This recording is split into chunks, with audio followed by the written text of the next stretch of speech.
Now, to South Africa, and the Solidarity Union members who work for the synthetic fuel producer SASOL have embarked on a strike. Hundreds of employees are protesting against the company's share ownership plan, which is aimed at benefiting black workers only. Angela Coppola filed this report. The union says the company is discriminating against white workers in the second phase of a company-wide employee share option scheme. Striking workers were on hand at Secunda operations to witness a list of demands being handed over to senior SASOL management. We sit in a situation where they feel excluded, and the fact that there are so many people show how frustrated they are. And they are here to say to the world, we are frustrated, recognize us and listen to us. Union members feel strongly that white workers are being unfairly treated. I'm fighting with my colleagues that they must be included within the company.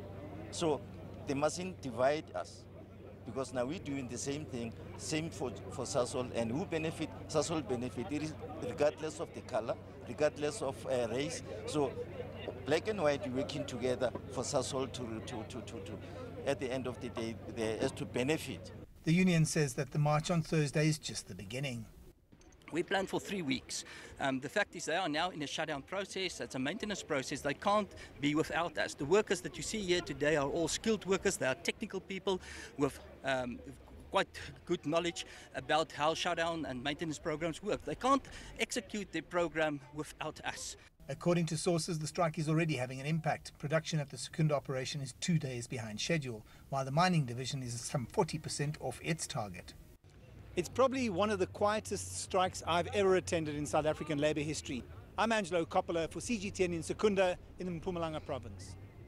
And Angela Coppola joins us now yet again from Johannesburg. So, Angela, how will this affect the firm's operations? Because I understand that essentially the CEO is pointing out that this would slow down the shutdown of some of the firm's facilities for maintenance.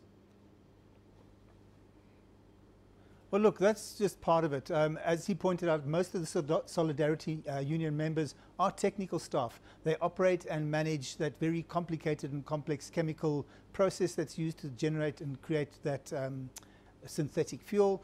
That's above the ground. Below the ground, there's a big mining operation that SASOL runs, and Solidarity members there are operators and artisans, and they're also responsible for the smooth running of those operations underground. So SASOL says that the maintenance program was marginally affected. Those were their words, but wouldn't be drawn on the specifics. Solidarity, of course, is saying that the fact that their members are actually on strike and not in the plant helping with the maintenance shutdown or the shutdown and all the repairs that need to be done, points to a different story here, a different reality, as it were.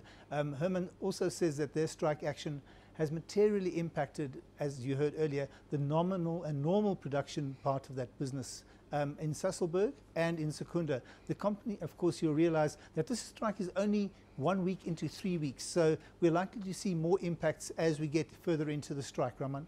Indeed, this share plan, as I understand it, this is a second phase of it. So, for context, what happened in the first one and how did that play out?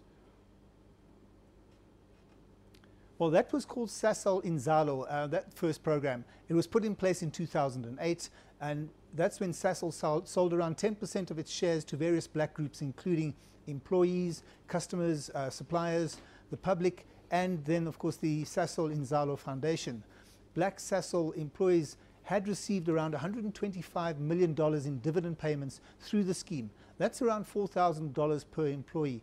But because the share price had dipped, the employees wouldn't and don't get any share allocation based on that first phase. So it was partially successful. There's no guarantee, of course, that this version was going to be more successful, but SASOL says it's looking at creating wealth and ownership within the new scheme.